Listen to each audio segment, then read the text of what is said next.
whether you get bug bait, the lowest rank. At least you're not bug bait.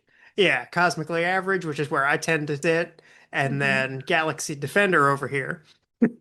And I surround myself with good people. there you go. Welcome to episode 21 of the Adventure Lives On podcast. We're starting off season 2 of The Adventure Lives On with a deep dive into Universal Studios Florida. For this episode, we'll be looking into the history and making of Escape from Gringotts and Diagon Alley, and Men in Black Alien Attack and World Expo, as well as sharing some of our own insights and some fun Easter eggs along the way. Buckle up Grab your cup of coffee and get ready to live the adventure in the Universal theme parks and beyond. I like your shirt choice. Thank you. I knew if we were talking about Diagon Alley, there was only one shirt I was going to wear. Yep. I got my Old Faithful Okay, here, I love but it. I have my Harry Potter coffee Ooh, cup. I like that one. I don't know if I've seen that one. I like it. I like the look of it, but I do not like the cup at all. This is a Tervis, Mm. and I don't know if you have ever used a Tervis, but I have never had a good experience with them. Okay. They leak. The tops just don't ever seem to go on properly. And this one, you probably can't see it here, but there's a gap. This is like a quarter-inch Uh, gap. oh, I do see it. Yeah. So, Huh. so I can only use this one really with a straw. Okay. But that's okay. Anyway, Happy New Year. Uh, Happy New Year to you too. I made myself some hot chocolate this morning. Oh. I got a little fancy this time. I frothed it and then I put Hmm. cinnamon in it and a little bit of nutmeg. Oh, that sounds good. Hmm. I love that you're using the frother. Oh yeah.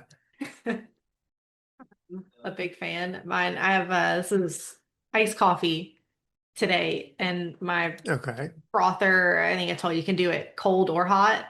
Yeah. So a cold foam on the top. Ooh, nice. So did y'all have a good New Year's Eve? Yeah, we did. This is the first time in several years that we actually stayed up until midnight. Oh, cool. Yeah, so a little tired, but it's fine. And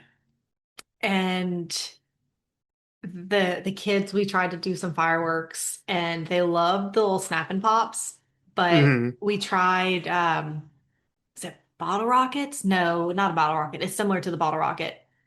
Um, but it has the stick and you stick it in the ground instead of holding it. And Hmm. they were not fans.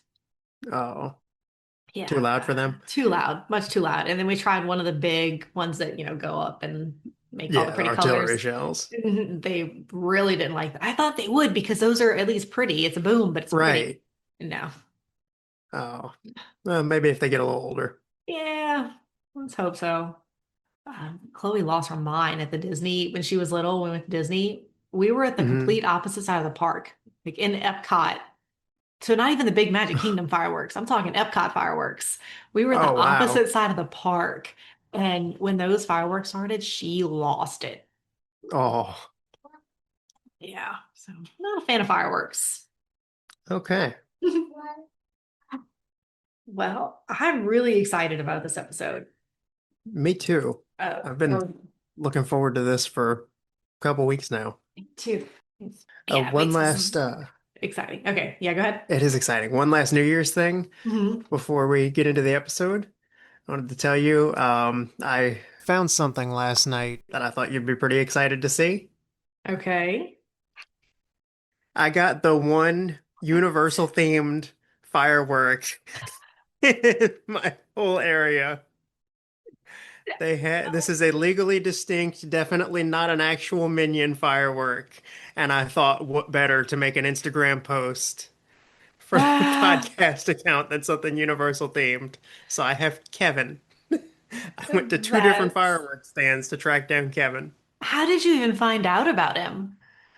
I came across him. We went fireworks shopping night before last, and I Hmm. saw him. I was like, "Oh, that's really funny," and I took a picture. And then yesterday, I was like, "Man, I'm really regretting not buying Kevin." I went back and they were all out, and the guy called the fireworks stand down the road and was like, "Hey, they might have some. You should go check." And I got him like at 11 o'clock last night. Oh, geez. Right at the last minute. I was like, I have to get footage of Kevin being lit and, exploding or whatever he Hmm. does so that we can post it.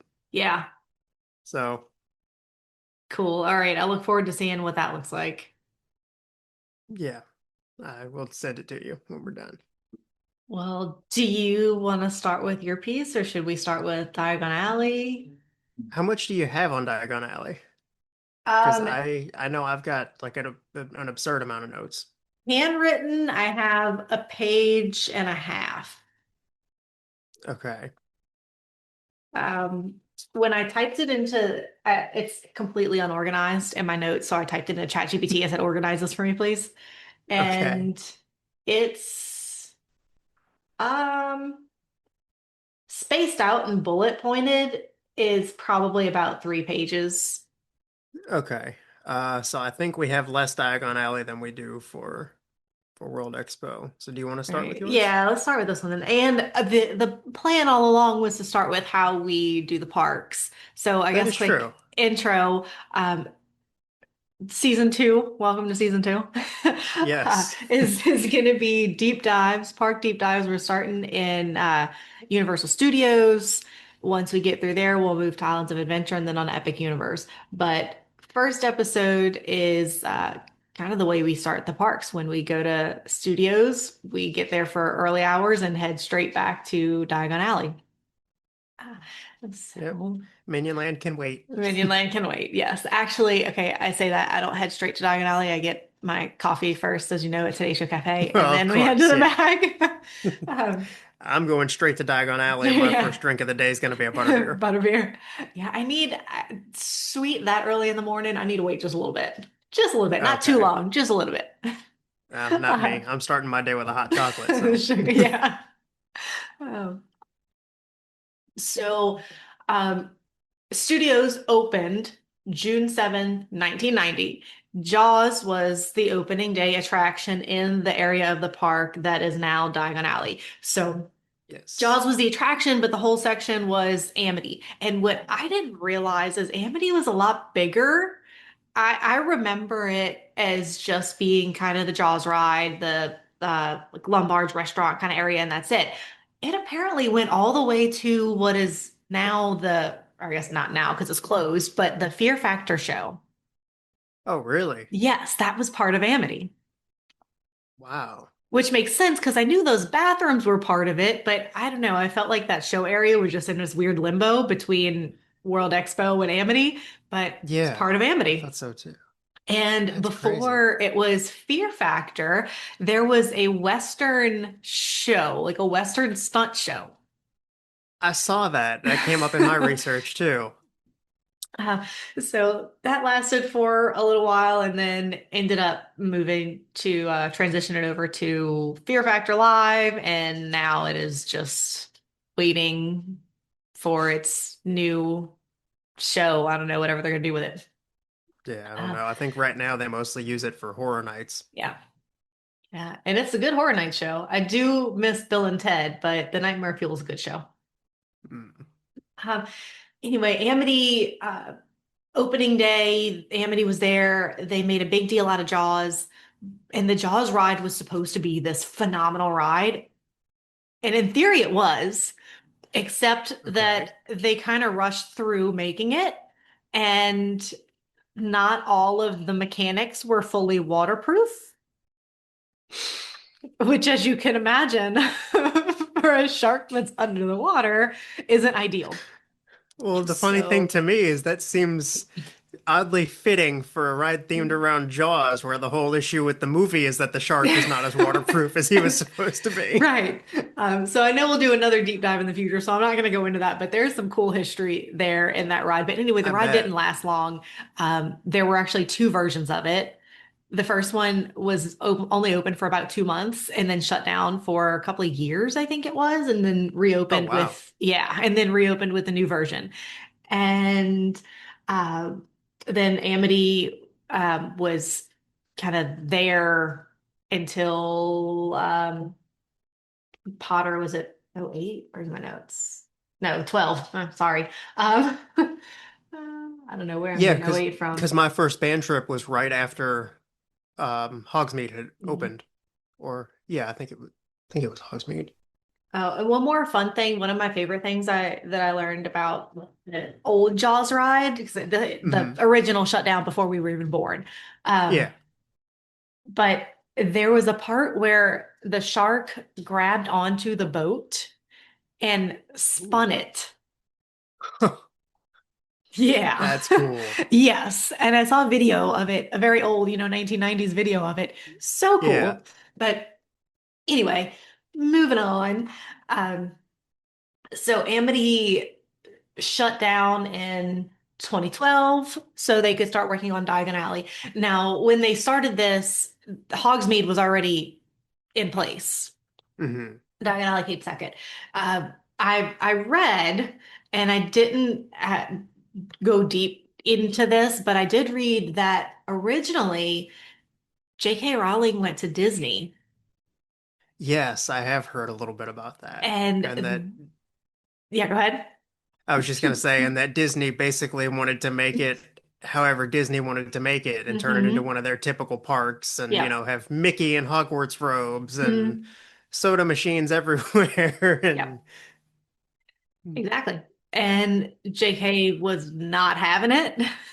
So then she went with Universal, and it was moving a little too slow development. Like they just weren't moving fast enough. So she went with Universal, and they agreed to keep it strictly authentic and giving JK a lot of the creative control over it. So that's how we get the Diagon Alley that we have in Hogsmeade that we have, which I think is really cool because that has shifted. Universal of the 90s and Universal of today is so different. And I don't think we would have the park that we have and the fan base that we have in the park without getting all the Potter stuff.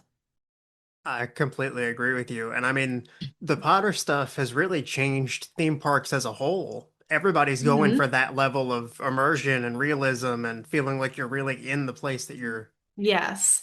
And even using, I know we've complained about the costumes Yeah. regularly, but the animatronics, I mean, these are movie grade animatronics. It's not the old school kind of things that you would see on a ride back in the day. These are Right. real, like they take their time, which I think Universal's always been pretty good with their animatronics.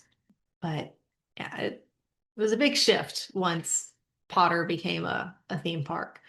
Um, Diagon Alley was designed to match the books in general, was designed to match the books really closely and didn't, it tried not to rely on the movies. And they looked back at old drawings and notes from JK to Hmm. build out how it was supposed to look. Now, the major exception to that is the Weasley store. Yeah. They took that straight from the movie. And That's interesting to hear though, because it makes so much sense about why the layout is different and you see a lot of Mhm. shops and buildings that, may have been mentioned, but you never really saw in the movie. Yeah, they tried to be really true to the book there. That's cool. Again, except for the Weasleys. And they used a lot of the same, which is funny that they're basing it off the book, but they used a lot of the same set designers, art designers, production people that they used Hmm. in the movie to create the land. No wonder it looks as good as it does. Yes. They had already done it once. Right. And there were, let me see, 60. I'm skipping around. I've typed up my notes so that I could, go in a logical order, but of course I'm still Yeah. just not. Um, but there were 60, I think it was, people working on the Diagon Alley stuff in London and another 700 in Orlando. Wow. Yeah. At first, like, yeah, we had 60 in London. I'm like, oh, that was like seems like that was a small project for such a big project. And then it's like, yeah, it's 700 The in rest Orlando. the rest were in Orlando. Okay, 700. That makes more Yeah. sense. Um, Yeah. and something that I never even thought about, but was so cool is that I watched a couple of interviews or videos, I guess, when the Harry Potter cast saw Diagon Alley for the first time, and something they Yeah, talked about. I remember watching some of those when they first came out. Something they talked about that I never even considered is that that was the first time that they had seen Diagon Alley. Because when they're filming, so much of it was green screen. They never did have the experience of actually walking through Diagon Alley. Yeah, I guess the only people who might have would be Daniel Radcliffe and Robbie Coltrane from the first movie. Maybe a little bit in Chamber of Secrets, but later on, I'm sure there Yeah. was less physical set. Because they did have a small version of it in London, which I'm Hmm. sure they used for the movies. Or I don't know, maybe it's on the Warner Brothers tour. But yeah, but that scale, this was the first time Yeah, that most of them had seen that, that's really which I cool. thought was pretty cool. Uh, the buildings, and some of this we kind of already know, but the buildings are intentionally tall and narrow to block out the outside world to make it more immersive. The windows at the top, which I didn't know, as you get higher up, the windows are slanted, the bricks are shaped differently, all of it for that forced perspective. Oh, that's cool. And You think about stuff like the castle's towers getting smaller as you go up, but not the mhm. bricks changing on a building that looks like it's built straight up and down. Yes. Like that's incredible. The math behind that, I'm Mhm. sure. Yeah. Yeah. Um, and the it was very intentional the way that the London side of it just looks plain. Which I Mhm. think it's funny they put the night bus where they did because that section is so plain. Yeah, it really stands out, but I guess maybe that's the point to kind of draw your attention there. Yeah, because I think lots of people would have probably just walked straight past and not even known that Potter was back there. Oh yeah, they probably would have said, "Oh, I guess Hmm. there's just nothing here." Because the first time we went, I think I've told this story on here before, but the first time we went, my dad didn't even know where we were going. When we started walking through the little Hmm. hallway to get to the brick wall, he thought we Hmm. were going toward the bathrooms. That's what I thought. And I knew it was there, but I didn't know where it was. As you know, I like to just be surprised and not do all the research Yeah, before. So yeah, same thing. I was thought it was a bathroom. Like, oh, this is a new bathroom. Let me check it out. And yeah. I think without the night bus, it would have looked like just more street facades, like in New mhm. York. Yep, yep. And those facades, they are real places that are in London. Yes, I All did of know them. that. Let's see, That's something just compared to Hogsmeade, which we feel when we're in there. There's a lot more common space just for kind of hanging out, standing where you're not shoulder to shoulder with people. yeah, And I do love that. yes, and the insides of the stores they intentionally made bigger than in Hogsmeade because Hogsmeade's so dang crowded. Good. Yeah, they learned from what happened Yes, there, huh? yes, they did. But when Diagon Alley opened, it wasn't as popular as Hogsmeade was. Was it because nobody could find it? Yeah, maybe. Maybe. But they say it was less popular, but opening day, the line for Gringotts was 6 hours long. Oh, Yeah. That's like Hagrid's. I'm sure Hagrid's got that long, but that just is really long for that ride. I think even Ministry, though, I remember hearing it was only at like 4 hours, Yeah, I can't imagine right? waiting 6 hours. I don't know. Yeah, Yeah, that's. yeah, I do. Ministry, I think, was about 4. Um, yeah, so I don't know. Although I Six. guess Ministry does put more people through at a time. So It maybe does. that's part of it. And Ministry opened with an entire park. That's true. It wasn't just an addition to what was already Mhm. there. If So so, people that would had have. more new things to go do. Hmm. Yeah. Creature, as we know, is in the window at 12 Grimmauld Place. Yes, he is. There are rumors that there's a knock to get him to come out, but that seems not to actually be true. He just kind of comes out when he wants to come out. I heard that too, and I remember even doing some people watching in the London area and seeing people go up to the door and knock and look back, and he wasn't there. But then you give Hmm. it about 10 minutes and he'd show up. Hmm. Yep. So I don't know that there's a real knock, but if there is one and you know it, let us know. If not, we're gonna just stand there and wait for him. And the other kind of cool Easter egg thing, not Easter egg, it's just fun thing in the um, London area is the phone booth. If you dial magic, you'll call the ministry. I've never done it. I don't ever want to wait in line to go stand in it. Um, Yeah, but waiting in line for a phone booth that doesn't actually work as a phone seems like yeah. it's a neat Easter egg, but I there are Mhm. better things I could do with Diagon Alley, I Right, think. right. Yeah, I agree. Let's see. Let me talk this. Oh, something I never noticed is the music differences in Hogsmeade versus Diagon Alley. In Hogsmeade, and I very much noticed the music in Hogsmeade. Yeah, It's just like all of oh my gosh, islands. It's like all of islands. It's very distinct music. You hear it, you know it. It's straight from the movie. Whereas in Diagon Alley, it's more ambient music. They still use the soundtracks, but they add that in it's softer and they added in crowd noises to it and different that makes sounds. yeah, that makes so much sense. I never do really think too much about the music when I'm in there, but in Hogsmeade, you're walking past the three broomsticks, and I'm like, oh, there's fireworks, and there's Hedwig's theme. Hmm. Yeah, very different in Diagon Alley. And the right, I'm on seven. Did I go through all of this already? Yeah, I guess so. Cover all of this. Escape from Gringotts then is my next bullet. Okay. Um, so the ride is based on book and movie five. Wait, What I you mean seven, right? They escape from Gringotts and Deathly Hallows with the dragon. hold Whenever on, Hermione polyjuices into Bellatrix and they take Griphook because they're looking for Horcruxes in Bellatrix's vault. hold on, hold They're on. in the Ministry in five with the prophecy. That's when Sirius dies.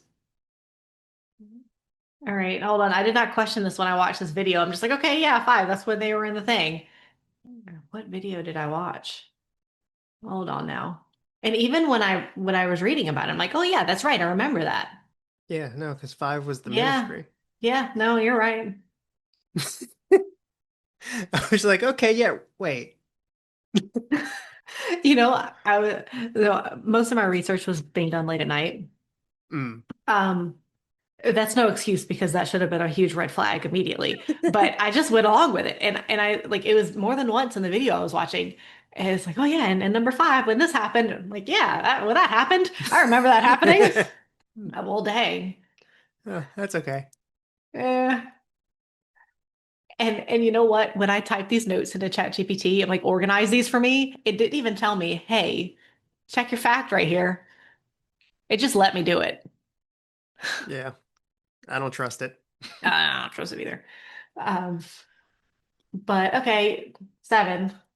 And it's even point 0.7. All right. Anyway, so let's rewind, restart that. Based on book, based on movie, based on number seven. Uh, it's so I saw conflicting things, but one of them makes more sense to me than the other. One of them was saying that it's loosely based on the movie, the book. The other said that it's supposed to be the same thing, but from another perspective. That's always kind of how it felt to me. And that one I think feels more right to me. And that video that said it's a different perspective wasn't just a random like, YouTuber doing a video. It had some of the people that actually worked on the project. It makes sense though, because it's basically Mhm. like you're experiencing that same scene from the movie, but you're not with Harry, Ron, and Hermione. You're just with Bill as they're going through causing chaos. That's Yes. exactly, that feels a lot like what that is. Yes. And then I also read that Dan and Emma were not there at all. Oh, And that all of their scenes in the ride were either taken from the movie directly from the movie or were stand-ins and voice actors. Huh. Now, it's very noticeable on the Hogwarts Express, but it was I not think about that noticeable one in all the the time. ride. So, like, if they could do that for the ride, why didn't they on the train? Yeah, I feel like they could have found somebody who sounded a little more like Emma Watson. Yeah. Or just take it from the movie. Yeah. So, they were not there. Rupert Grant was there, Robbie Coltrane was there. Um, and those are the two they talked the most about who were there for a lot of the filming. So with the others, I know Dan and Emma were not there, but on the others, I don't know who was there, how often, and what they took from the movie. But The other two I do remember hearing were there were Helena Bonham Carter and Ralph oh, Fiennes. yeah. Yep, those two as well. Cool that they can do it. Could you imagine though being Rupert Grant and like, acting as if the other two were there and they're not there? That must have felt really weird. Yes. He did a great job though, because you can't tell. It did. Yeah, I would have never known unless she said something. I I also saw that which this is a little creepy, that the goblins in Gringotts are working 24/7. Like they Oh, they don't don't turn shut down when the off. park Yeah. shuts down? Yeah. That is a little creepy. I don't think I'd want to go in there in the dark and see all the goblins counting money and scribbling on paperwork. No. No. Um, the that one I think came from a behind the scenes tour that someone Okay. took. And so did this. So, you know, when you're in the queue and there are the three goblins, like they're statues of the three goblins. It's been a while, Yeah, maybe. that's okay. If you Googled it and saw the picture, I'm sure you would recognize them because I almost forgot about them until I saw the video. And those three goblins are apparently supposed to be the three founders of Gringotts, and their names are Oh, Galleon, Canut, and Sickle. And you can tell who's who no because of the way. color of their armor. Yeah. And I always now that it triggered my memory, I remember being in the queue, like, what is this about? Well, behind the scenes tour revealed So that that's where the money got its name from. that's where the money got its name from. I was And wondering why they had a coin called a Knut. I I'm like, that know, doesn't Canut. make any sense, but I guess Yeah, if it's named after the founder of the bank, then sure. sure.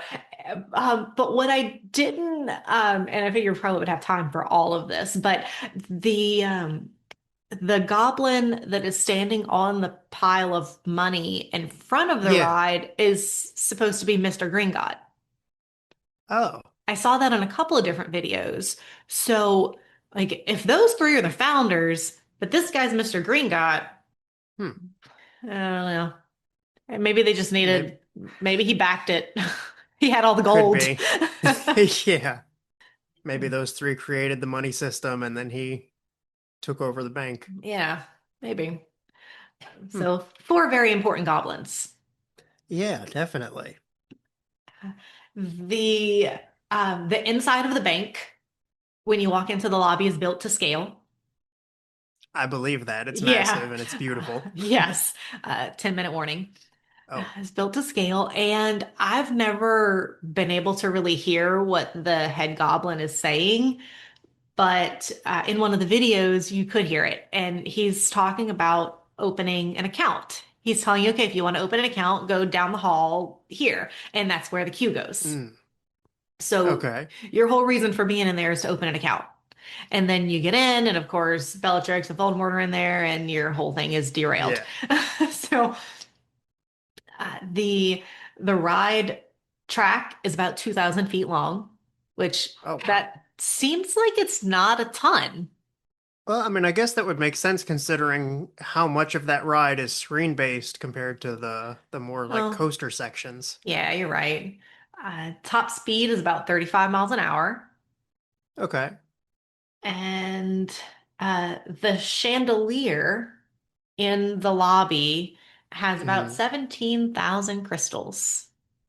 Oh, Yeah. I Well, don't think I'd want to be the person to string those on there. no, no. In one of the videos, I think it was the one with Tom Felton and Matt Lewis in it, maybe. They made some comment about who cleans all that, and the guy's like, the goblins. Um, That's a serious ladder. yeah. I wonder how often they do clean it. And then, of course, you can change out your Muggle money for banknotes. One of my favorite little things to do in that park. Mhm. Yeah, and you can use it all over, not just in the Wizard World, but why would you use it anywhere else? Yeah, I think I did use one of mine at the Studios store in City Walk once. Mhm. Didn't feel the same. No, not at all. The one of my favorite things actually that I learned is about the dragon and the placement of the dragon. So, dragon is a 60-foot tall Ukrainian iron belly, breathes fire about every 10 to 15 minutes. Um, but the cool part about it is, rumor has it, the dragon uses the same gas pipeline as the Jaws explosion at the end of the ride when they blow up the shark. Really? Yes. That might be the coolest Easter egg in the entire park. I think it might be.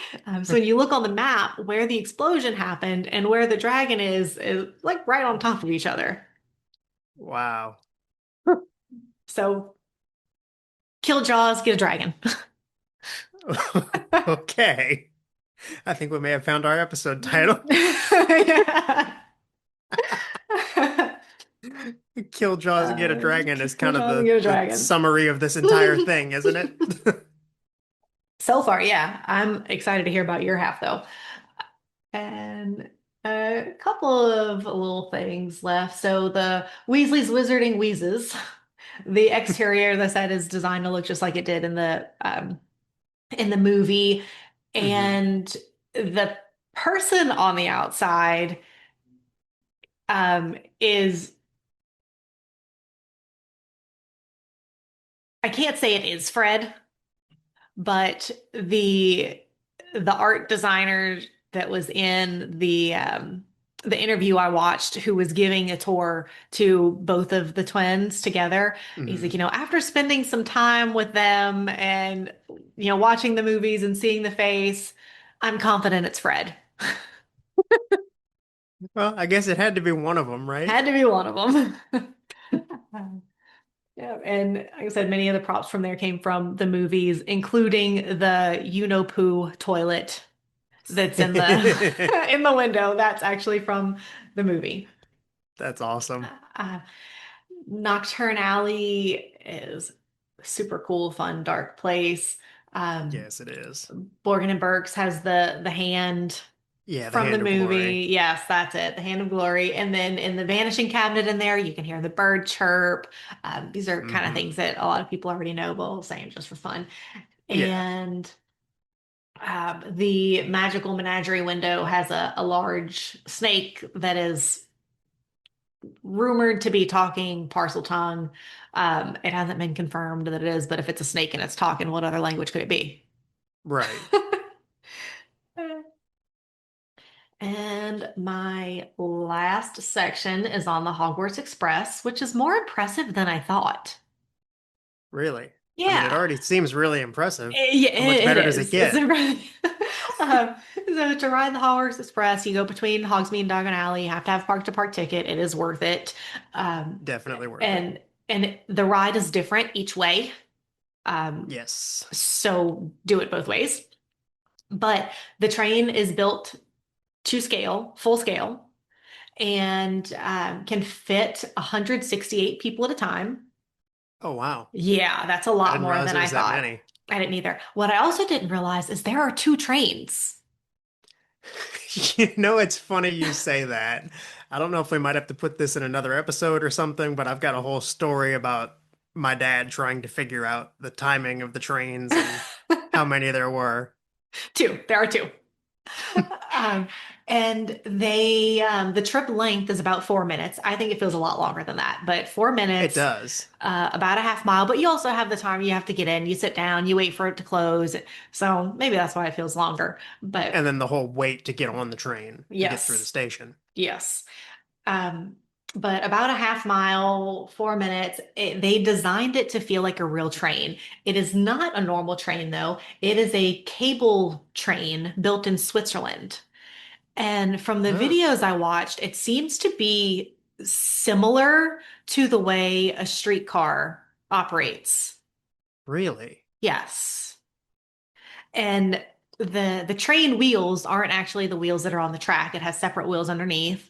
And there's a part in the track where, part of the track kind of switches, and that's what allows the trains to go around each other. Oh, okay. Yeah. So one of the wheels stays on the track and the other moves over to the other, I don't know, end of the Hmm, track to go around. So that I thought was pretty neat because I did not it realize there is. were two trains. Uh, but because it is on that electric, kind of cable driven system, it's Mhm. a pretty smooth ride. It doesn't move like a train. So they had to design the movement to make it feel like you're actually Oh, on a train, which that I thought wow. was neat. That is, because you said that, and I'm like, no, I definitely felt it. hmm You did, and that was Wow. very intentional. So they spent a lot of time on trains, studying trains to make sure that the Hogwarts Express moved and felt like a train. That's incredible. Yeah, I but love it. They put so much into this park. yes, they did. And the when they built it, obviously it's brand new. They had to intentionally distress it. They're over there like Hmm. cutting into the wheels and things to make it look worn because the One of Hogwarts my Express obviously is favorite not brand parts new. of one of my favorite parts of theme park Mhm. design is all the aging they do to everything. Yes. Uh, the trains travel at about 7.5 miles an hour. Okay. They each weigh 109 metric tons. That's a lot of train. Yeah, the wheels are decorative, as I said. Um, and the music you hear on the train was recorded by the London Symphony Orchestra. Oh, cool. And I wondered for a long time, and I think actually you told me how they did this, the projection on the windows. Oh, yeah. Yeah, I was like, is it little screens? What is it? So the projection not onto the outside window, but onto the door window, though it's the frosted glass. There are projectors in the hallway ceiling that That shine down. shine down onto Ah, the frosted glass, and that's how that you makes sense. get your all your people Harry, Ron, and passing and Hermione walking through the mhm. shadows and all. Yeah. Yep. Huh. That is how they do it. And we have less than a minute left, and that's what I got. Okay. Well, we'll get back into my meeting room and we can start on World Expo. Cool. Yeah, so and I'm glad you learned some things because you I already know definitely so did. much about this part of the park. No, Like, there were oh man. definitely some things in there I didn't know, Mhm. so that was cool. And you know what's going to be really cool though is when we do the deep dive into Jaws because there's Yeah. some real cool stuff. I had to stop my You were saying?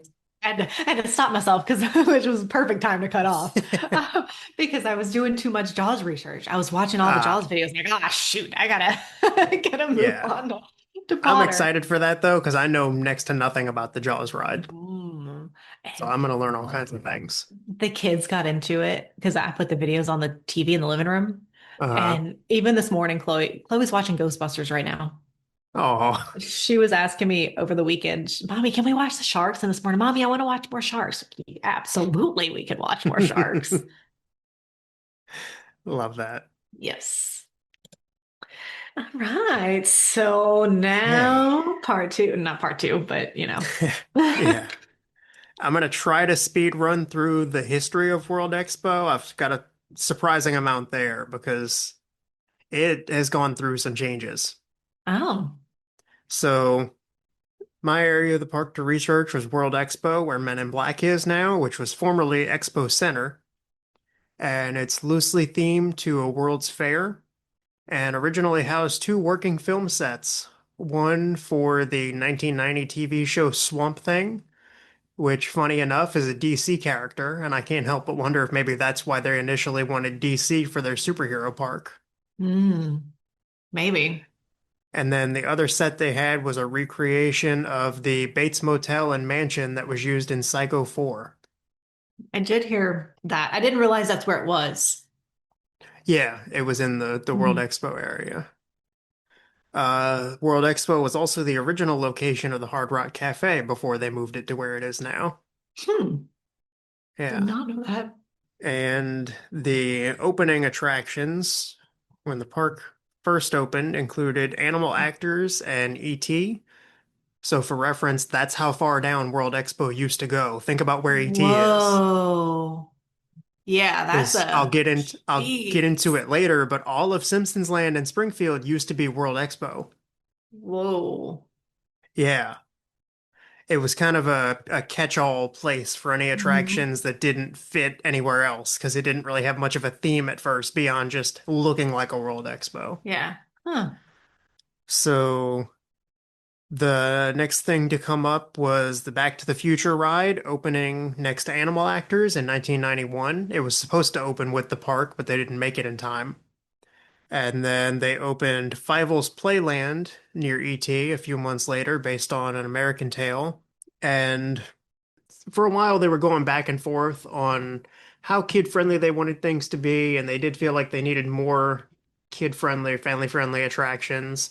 And this kind of became the place to stick them because they already had the Playland and ET, and that's Mhm. kind of where all the family friendly stuff was. Because a lot of the other stuff, like Jaws and Kong, was all a little more thrilling and a little more intense.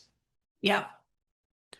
So that led to them building A Day in the Park with Barney, which was an indoor stage Mhm. show that was around for a long time, Long actually. time. Yeah. It just recently closed when they opened DreamWorks.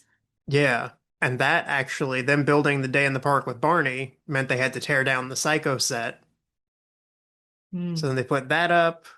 And then we got the Curious George playground in place of Fievel's Playland and Woody Woodpecker's Kids Zone, which also gave us Universal Studios' first roller coaster, Woody Woodpecker's Nut House Coaster.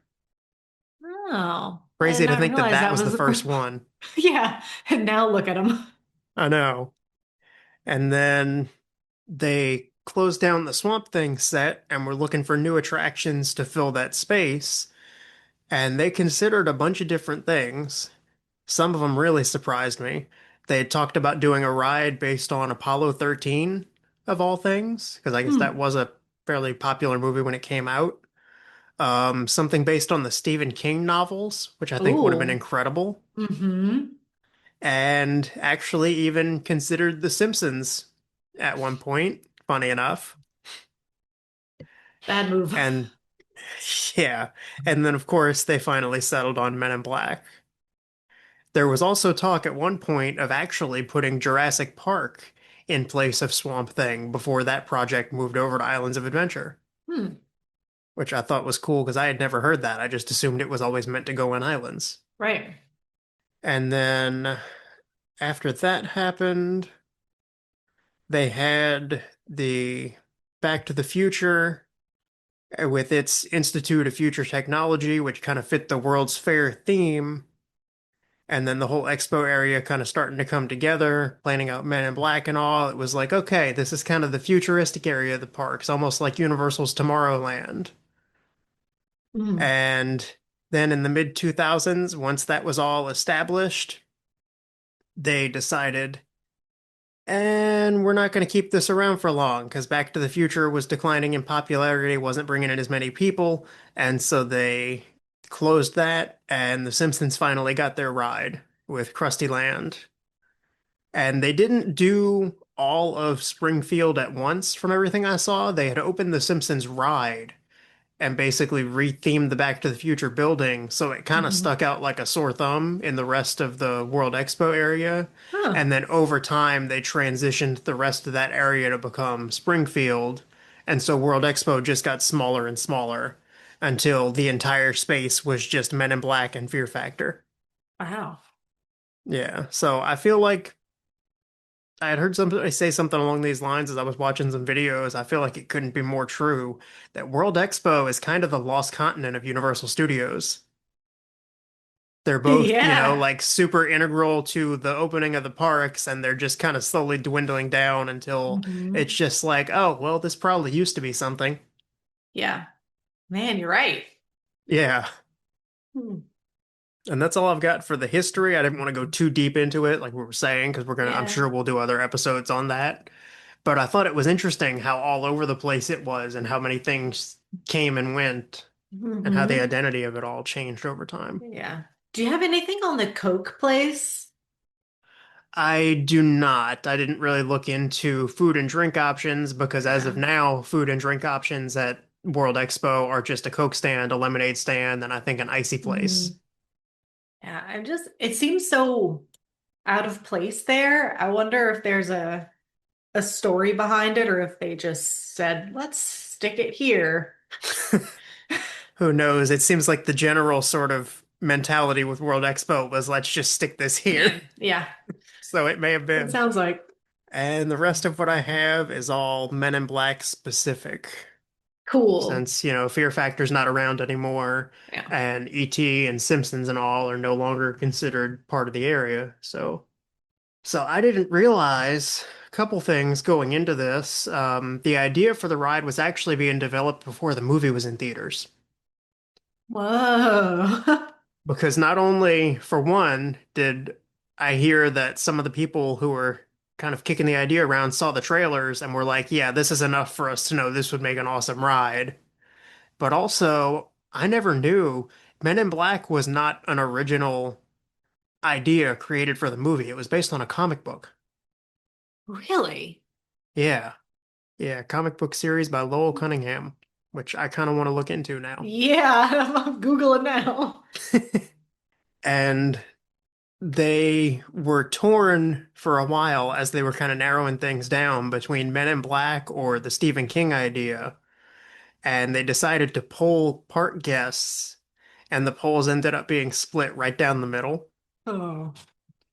So then they brought the decision back to the executives who decided Stephen King, unfortunately, would be too scary for most people and that Men in Black would draw in bigger crowds, which makes Mhm. sense, Yeah. but I would have liked to see what they'd do. Because the one piece of solid information we do have about the Stephen King concept is that there would have been a point where you hit a fake unload area where it's like you're about to get off the ride, you pull into the station and then the exit doors open and gush blood like the hallway in The Shining. And then Pennywise Oh. shows up at the controls and sends the ride back into the darkness. I like that. Yeah, I would have loved to see how they did that. Hmm. The other funny thing, though, kind of thinking back to our Grinch episode about the roller coaster, is I read that and I thought, huh, that sounds weirdly familiar to the little ride control station in The Mummy, where the person working the ride gets Hmm. attacked by the mummy. Yeah. So I guess that kind of got reused and pulled into Yeah. that. So maybe that's as close as we're going to get to Pennywise. I don't know. I don't know because they opened up in Vegas and it Oh, escape room that's and true. the whole Universal Horror Experience that opened there. And that one I think Yeah, is I more forgot. based on Chance and Jack the clowns. Mm, But I'm hoping they're using that to test the waters a little bit on a permanent um, horror type park or attraction. that would be cool. Hmm. Yeah, I forgot all about that happening. Yeah, I Huh. think Alfred Hitchcock, I know they've done some Alfred Hitchcock things, but Hmm. Stephen King and Alfred Hitchcock, if they did a whole section, so cool. Yeah. The Birds. I know there are probably better Alfred Hitchcock movies, but The Birds was the first that I had ever seen, and it's got a special place in my heart. Yeah, that's understandable. So, let's see. I think that's about it for my Stephen King stuff, unfortunately. Um, That's all right. yeah. So I didn't realize they acquired the rights for Men in Black in the summer of '97, with a 2.5 year turnaround time on the ride because it opened in 2000. Hmm. So that seems pretty tight. Yeah, it does. But the I mean, Amity closed in 2012 and all of Diagon Alley opened in 2014. Oh, okay. Yeah, that's a good way to put that into So, perspective. Maybe it's not so bad. Of course, this was, uh, 25 years ago, so it may have operated yeah. a little differently, but Yeah, it did. Because then, I mean, same thing with Jaws. When Jaws shut down, it took about 2 years, I think it was, for them to reopen the yeah. updated version. Hmm. Okay. Yeah, so maybe it's not so bad. And But were there a lot of those types of rides back then? The shooting kind of hit the target. Was that a newer technology or had it been around? yeah, it didn't seem like there were necessarily a bunch of those, but funny enough, the creative team who was working on this ride actually did kind of take some notes on how Disney had done Buzz Lightyear's Space Ranger spin, which opened in Mhm. '98, and looked at what worked for them and what didn't, and kind of made their own tweaks and improvements. I think Men in Black works so much better than Yeah. Buzz. Yeah, one of the big things they did was made it so that the guns weren't mounted to the car, so you had more freedom with where you were aiming. Yeah, that's a good call. Yeah, definitely. Unless you're in the middle seat. Yeah, been there. Mm. Let's see.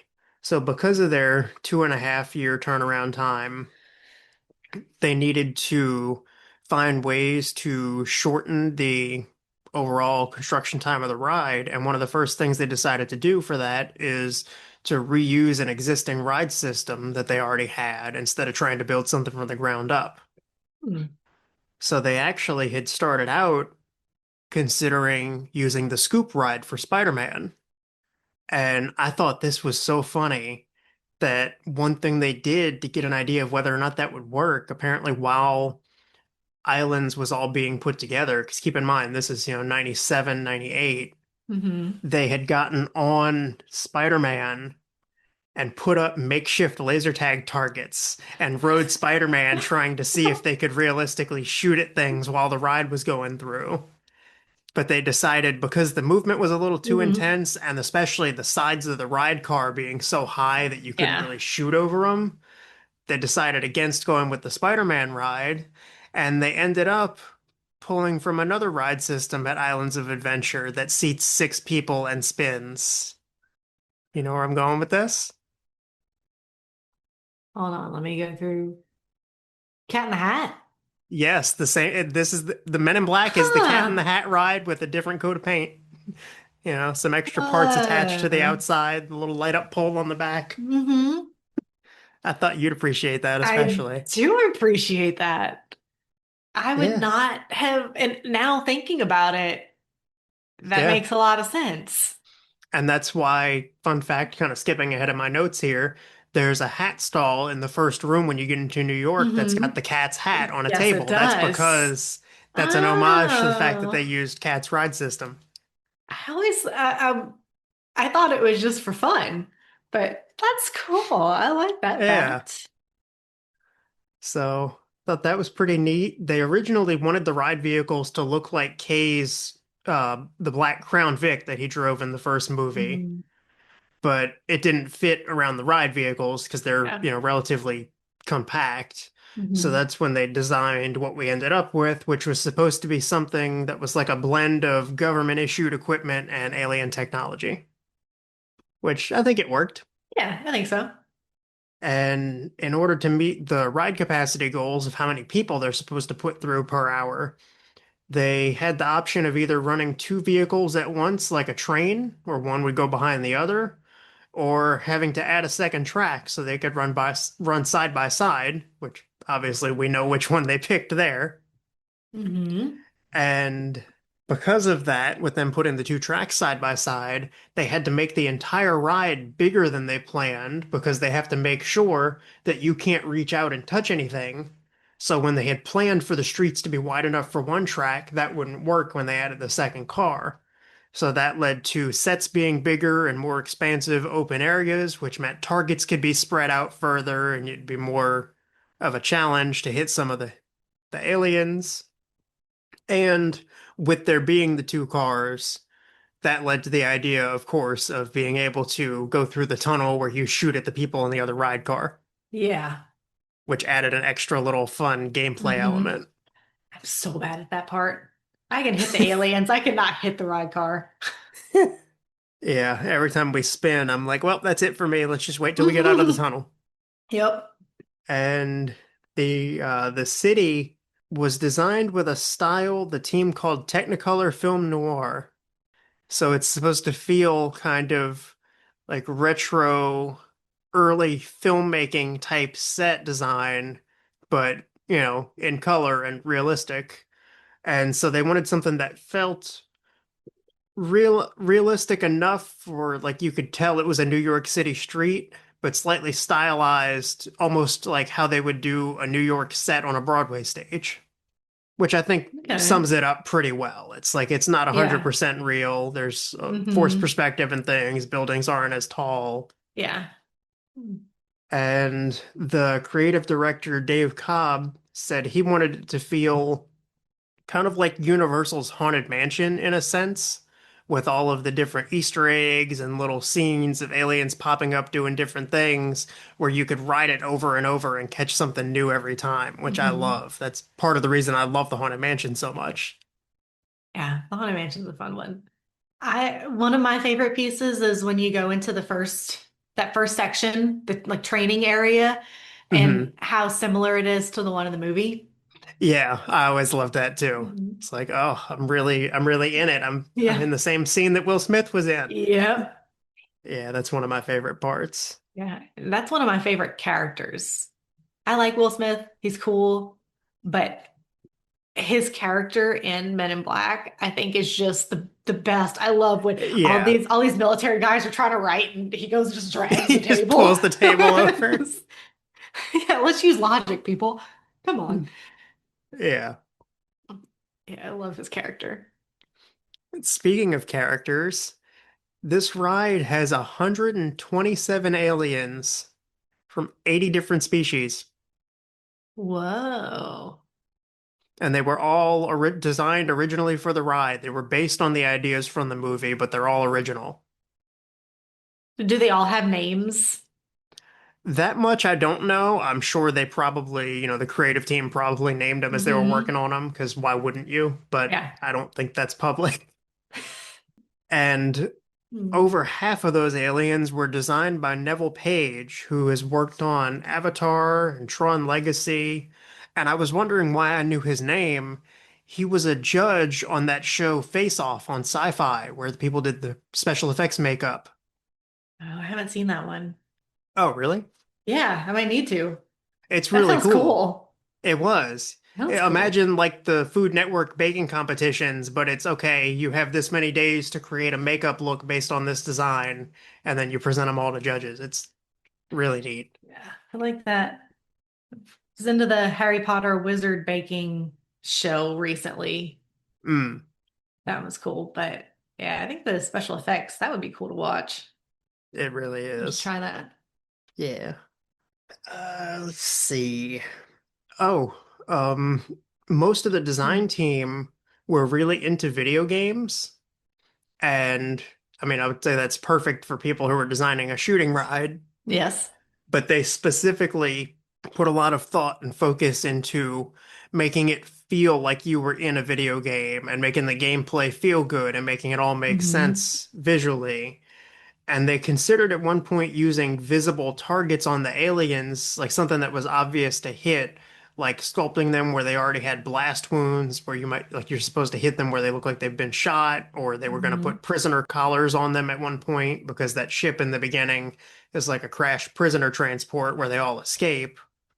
Which, fun fact about that, they mention when you first get into that area that it's a prisoner transport that crashed that was from planet LV-428, which I know you said you haven't seen these movies, but that's kind of a funny little Easter egg because the second Alien movie takes place on a moon called LV-426. Ah. And I did hear, I remember hearing in the ride the crash prisoner transport, but I never, it, I just heard it. It didn't click with what was actually happening in the As ride. far as the story.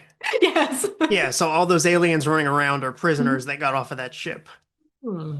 Yeah, so they had tried prisoner collars and blast wounds and things, but they said after testing it, it seemed like it didn't really make any difference to the guests. They were just going to shoot the aliens wherever anyway.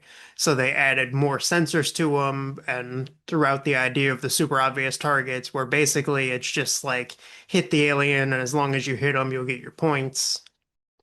And they also wanted to avoid any kind of typical shooting gallery, like big flashing lights to hit because they didn't want to Hmm. take you out of the immersion of the story. Hmm. They wanted to feel too obviously like a video game. Yeah. And they even consulted with Naughty Dog, which is a game studio that made Crash Bandicoot, Yeah, I Last know of the name. Us. I love Yeah, Crash Crash Bandicoot. Bandicoot, Last of Us, Uncharted, and one of my favorite video game series of all time, Jak and Daxter. Never heard of that one. That's a fun series of games. Hmm. And at one point, they were going to use projection mapping, going back to your projection thing from the Hogwarts Mhm. Express.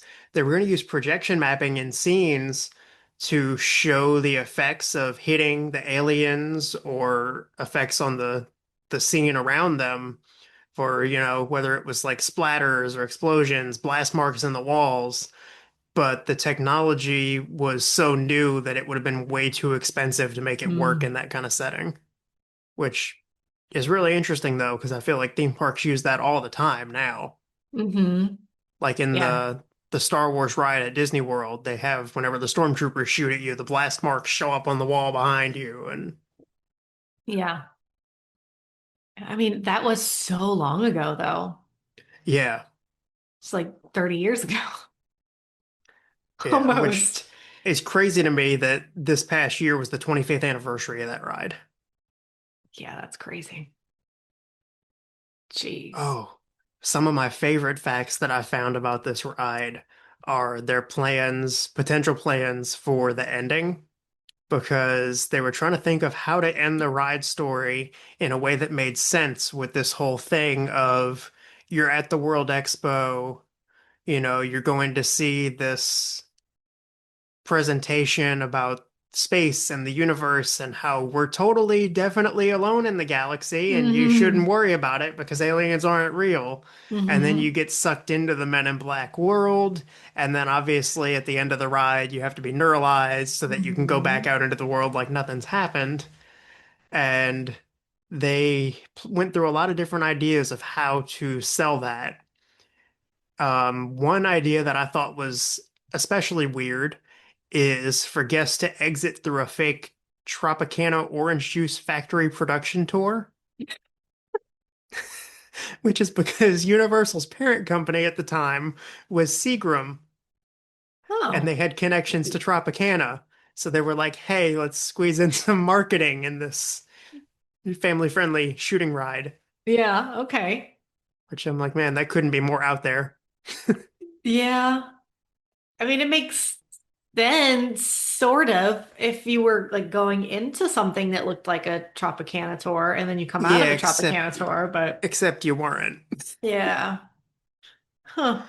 Another one that I thought was kind of funny is they were thinking about ending it with a spoof of It's a Small World, where they had a bunch of aliens or animatronics singing It's a Small Universe after all. Oh, that would be fun. Yeah. My favorite one, though, is that you'd exit at the baggage claim of the Orlando airport like you were about to leave your trip, I but if you look closely, there would be aliens hiding in suitcases. like that one. Yeah. Just as like a little hint that the Men in Black do Mhm. still exist, even though you got neuralized, you kind of remember it. Yeah, like that. Yeah. And then to make the whole ride be able to make sense for people who hadn't seen the movie, because, not everybody's going to Mhm. know it very well, they decided to lean into the World's Fair storyline. So that's when they decided to disguise the thing as an educational pavilion at the fair, like I said, titled Universe and Mhm. You. And to be able to get that point across and kind of blend that with the Men in Black aesthetic and get the feeling right, they composed music for the ride that was a mix of like a 60s retro futuristic style for the pavilion and the expo side of things, and then more like space sci-fi synth music for when you're in the Men in Black world shooting at the Hmm. aliens. And the music was composed by Andy Garfield, who worked under Buddy Baker, who was really important for Disney early on. And Buddy Baker actually helped work on the different variations of the Carousel of Progress theme. It's a great Hmm. big beautiful tomorrow to Hmm. stylize it for each decade, which is funny because the Universe and You song is a parody of It's a Great Big Beautiful Tomorrow. Oh, that song I think will get stuck in your head worse than It's a Small World. I think so, but I like it more than It's a Small World, so I'm kind of Yeah. okay with that. Hmm. And Andy Garfield also had scored several video games, which makes that even more fitting. Yeah. Cool. And speaking of Disney, like I mentioned earlier, they did take some notes from Space Ranger Spin. Mhm. And so, like I said, they removed the zappers from the vehicles to make it easier to aim and move. And then the other thing specifically that they noticed with Buzz Lightyear is, like I'd mentioned, the obvious bright flashing targets, shoot here, Mhm. which works for that ride because of how stylized it is. But I think Yeah. I'm really glad they didn't use those on Men in Black. Yes. Yes, so am I. I have here kind of an obvious one, but Will Smith and Rip Torn both came back to play Jay and Zed.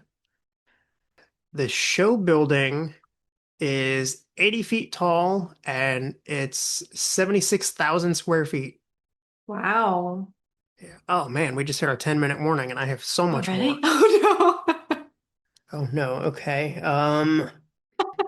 Oh, there was one point in the story where they were going to have riders push the red button and you'd go through a speed tunnel like the car did in the movie. Ah, fun. And they were going to use, apparently it's similar to a point in the Disneyland People Mover. They had a super speed tunnel which used projections and wind and audio effects to make it feel like you were going faster than you were.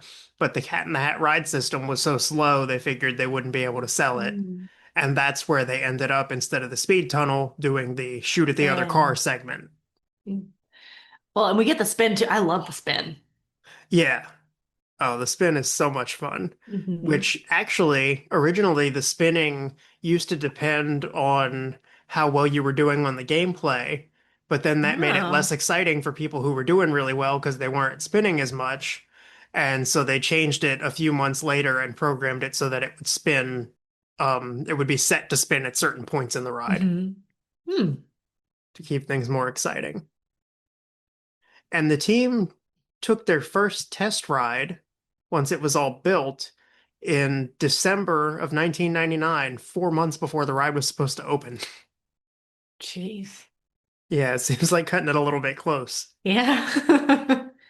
And because they wanted to market this to be family friendly, they actually designed a new Men in Black logo where the silhouettes of the agents in the eye were not holding guns because they thought that would be too much for something kid friendly. Well, I mean, I can understand that, Yeah, I mean but they were that's giant space interesting. guns, but Yeah. Hmm.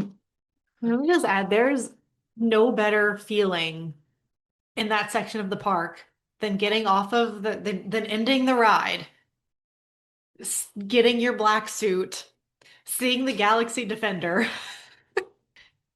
and then the walk with the music playing.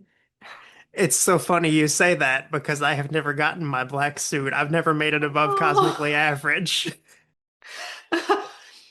Well, I have to be clear. I am not usually the one carrying my ride car.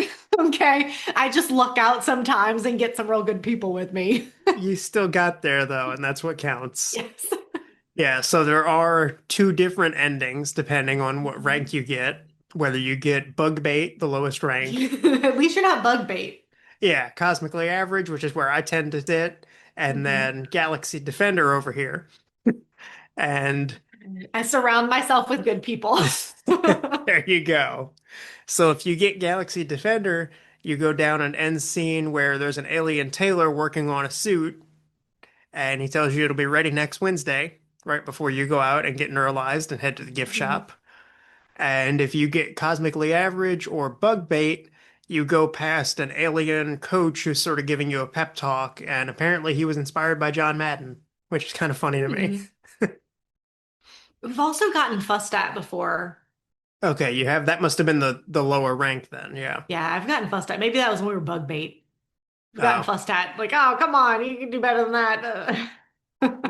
Yeah, that's what I usually get. Yeah. The opening ceremony of the ride was really cool. What was that like? They had a helicopter.